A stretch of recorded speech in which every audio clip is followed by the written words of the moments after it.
వేదిక మీద ఉన్నటువంటి మిత్రులు, మన పాఠశాల ప్రిన్సిపాల్ గారు, చాలా లాంగ్ స్టాండింగ్ మిత్రుడు నాకు, గోపీనాథ్ గారికి, మరో చిన్ననాటి మిత్రుడు ఇప్పుడే బయటకు వెళ్ళిపోయినటువంటి ఆలియా పబ్లిక్ స్కూల్ స్థాపించినప్పటి నుంచి ఇప్పటి వరకు ఉన్నటువంటి ట్రెజరర్ పోస్ట్ వారిది, ఆర్థిక శాఖ వన్ ఆఫ్ ది డైరెక్టర్ సీన్ సార్ గారికి, పాఠశాలలో ఉన్నటువంటి ఉపాధ్యాయులకి, చిన్నారులకి, ఒకరిద్దరు పేరెంట్స్ వచ్చినట్టున్నారు, పేరెంట్స్కి, ప్రియమైన నాకు అత్యంత ఇష్టమైనటువంటి ఎక్కడికి తిరిగినా ఇందాక మాస్టర్ చెప్పినట్టు ఈ భూమికి రాగానే ఆలియా పబ్లిక్ స్కూల్ అనే సంస్థను చూసినా, సంస్థలో ఉన్నటువంటి చిన్నారులని కలిసిన అన్నిటికంటే ఆనందాన్ని ఇచ్చే భాగ్యం మిమ్మల్ని చూసినప్పుడే నాకు లభిస్తుంది. అటువంటి చిన్నారులకి అందరికీ కూడా 80వ స్వతంత్ర దినోత్సవ శుభాకాంక్షలు, శుభాభినందనలు. మనందరికీ తెలుసు, భారతదేశం యావత్ మంది కులము, మతము, భేదం లేకుండా జరుపుకుంటున్నటువంటి అత్యుత్తమ పండగల్లో 2 పండుగలు, ఒకటి స్వతంత్రోద్యమము, ఇంకొకటి రిపబ్లిక్ డే.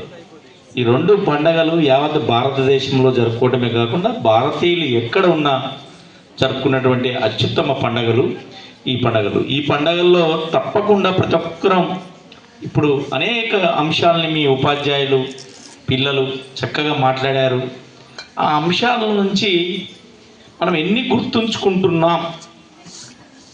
గుర్తుంచుకోవడం, ఒక విషయాన్ని నేను మాడుతున్నాను ఈరోజు.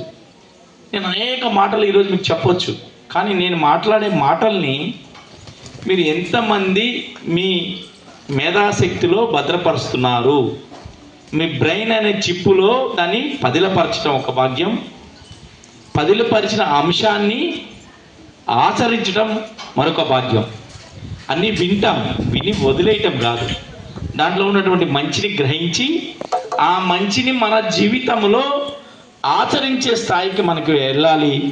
ఆ భాగ్యం భారతదేశ యువత అయినటువంటి మీ అందరి మీద ఉంది. యువతే ఈ దేశానికి మూలం. అటువంటి యువకులు మీరు. అందుకే ఎప్పుడు అంటుంటారు, నేటి పిల్లలే నేటి పౌరులే, పిల్లలే రేపటి పౌరులు. ఈ దేశాన్ని కాపాడాల్సిన బాధ్యత మీ మీద ఉంది. అటువంటి మేధాశక్తిని నింపుకోవాల్సినటువంటి బాధ్యత మీ మీద ఉంది. మీ కర్తవ్యాన్ని మీరు తప్పకుండా పాటించాల్సిన అవసరం ఉంది. అటువంటి కర్తవ్యాన్ని ఆ రోజుల్లోనే నిర్వహించినటువంటి మీ ఎదురుగున్నటువంటి మహానుభావులు, ఇక్కడ ఉన్నటువంటి ఫోటోలో పేర్లు చెప్పగలుగుతారు కదా అందరూ? గాంధీ గారు కానివ్వండి, ఎవరున్నారు నాకు అనిపించడం లేదు, చెప్పండి మీరు. ఆ చివరికి ఎవరున్నారు? సర్దార్ వల్లభాయ్ పటేల్. నెక్స్ట్ భరతమాత.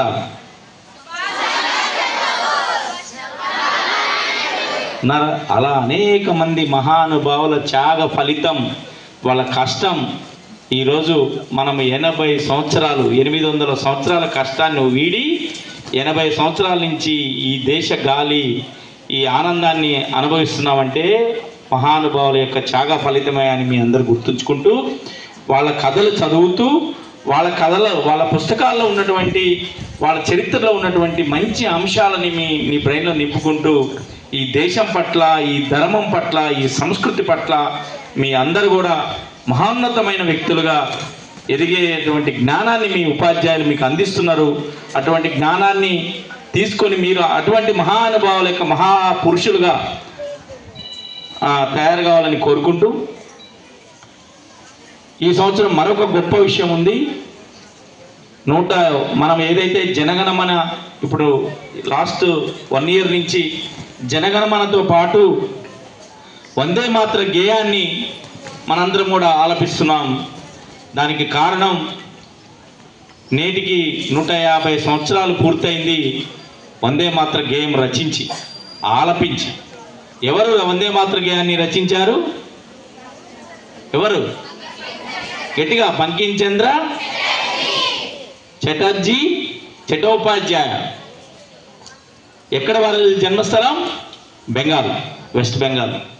స్వతంత్ర ఉద్యమము ఒక స్లోగా స్తబ్దతగా ఉన్న సందర్భంలో ఈ జాతీయ గేయం భారతదేశంలో పోరాడుతున్నటువంటి అందరినీ ఒక తాటి మీదకి తీసుకురావడానికి ఈ గేయం అద్భుతంగా ఉపయోగపడింది.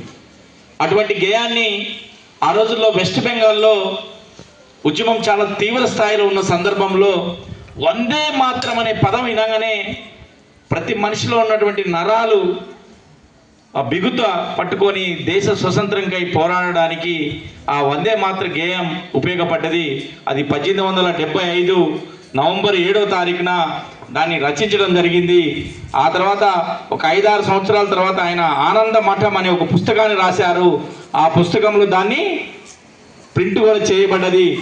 దేశంలో ఉన్నటువంటి యావత్ మందికి వందే మాతృ గేయాన్ని స్ఫూర్తినిచ్చినటువంటి బంకిం చంద్ర చటోపాధ్యాయ గారిని ఈ సందర్భంగా ఈ సంవత్సరం మొత్తం 150 ఏళ్ళు పూర్తయిన సందర్భంగా వారిని గుర్తు చేసుకుంటూ ఆ గేయము అందరిని ఐక్యతపరచడమే కాకుండా దేశభక్తిని, దేశ యొక్క ప్రకృతిని, దేశ యొక్క గొప్పతనాన్ని చాటే విధంగా దానిలో ఉన్న ప్రతి లైను మీరు చదివితే ఆ విధమైన అర్థాలు వచ్చే విధంగా మన భారతదేశం యొక్క నైసర్గిక స్వరూపాన్ని, దేశం యొక్క గొప్పతనాన్ని, దేశ యొక్క ఐక్యతని, దేశం పట్ల ప్రేమని చాటే అనేక అంశాలు వందే మాత్రంలో పొందుపరచబడింది.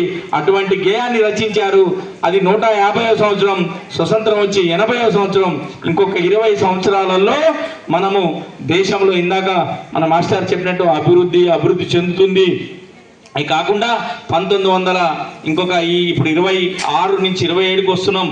20 ఇయర్స్లో 100 ఇయర్స్ స్వతంత్రం వచ్చిన సందర్భంగా ప్రపంచంలోనే అత్యుత్తమ దేశం ఏదైనా ఉంది అంటే అది భారతదేశం అనే విధంగా పిల్లలు మీ యొక్క జ్ఞాన సంపదని పెంపొందించాలని ఆ బాధ్యత యువత పైన మీ పైన ఉందని ఈ సందర్భంగా తెలియజేస్తూ ఈ ఊర్లో రవీంద్రనాథ్ ఠాగూర్ లాంటి విద్యాలయం ఎక్కడ ఉంది అంటే అది హాలియా పబ్లిక్ స్కూల్ అని మీ అందరికీ తెలియజేస్తున్నాను. ఈ చెట్లు, ఈ వాతావరణం మీరు గమనించినట్లయితే హాలియా పబ్లిక్ స్కూల్లో అత్యుత్తమ ఉపాధ్యాయులు ఉన్నారు. మంచి విద్యా బోధన జరుగుతుంది. 27 సంవత్సరాలు ఒకే ప్రాంగణంలో జరిగినటువంటి విద్యా సంస్థ మరొకటి, ఒకే ప్రాంగణంలో ఒకే యాజమాన్యంలో జరిగినటువంటి విద్యా సంస్థ. ఎటువంటి సందేహం లేదు, అది మనదే. దీన్ని ఇంకా పగడబందీగా చేయడానికి వ్యూహరచన చేస్తూ ఉన్నాను. చక్కటి స్కూలు ఏర్పాటు చేసి దీన్ని ఇంకా ముందుకు తీసుకెళ్ళాలి. అటువంటి శక్తిని ఆ దేవుడు, ఆ గ్రామదేవత ముత్యాలమ్మ తల్లి మనకి ఇవ్వాలని కోరుకుంటూ మీ అందరికీ మరొకసారి 80వ స్వాతంత్ర దినోత్సవ శుభాకాంక్షలు, శుభాభినందనలు తెలియజేస్తున్నాను. జై హింద్, జై భారత్, వందే వందే వందే భారత్ మాతా కీ, భారత్ మాతా కీ, భారత్ మాతా కీ. Thank you to all.